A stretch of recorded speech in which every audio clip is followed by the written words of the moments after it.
Pozdrav društvo. Javljam vam se, htio bi da snimim jedan video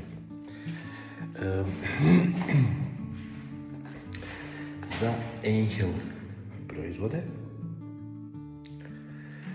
Jako puno stvari sam o njih uzeo u zadnje vrijeme. Jako puno korisnih mašina i mogu da vam kažem da uopšte nisam zadovoljan sa njihovim stvarima. Tačnije sa kvalitetom. Što se tiče estetike, estetika je super, ali što se tiče kvaliteta, ne, nikako nisam zadovoljan sa tim. I eto, hteo sam da snimim jedan video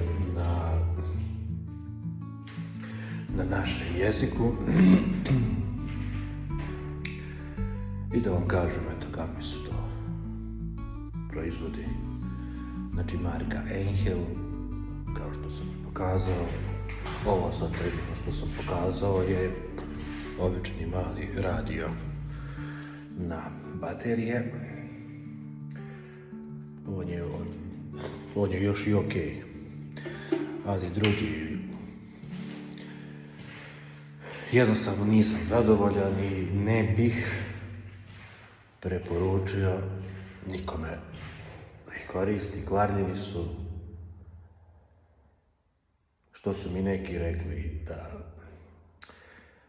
za naše tržište prave tako da nisu podmazani, da ih prvo treba pre korišćenja otvoriti, podmazivati, pa opet zaklopiti kako bi bili dugovečniji, a ovako kad se kupi i odmah upali, jako kratko rade. Jako im je kratak životni vek. Eto, da vas upozorim, da vam kažem, pa vi vidite šta ćete i srećno. Hvala, pozdrav društvo.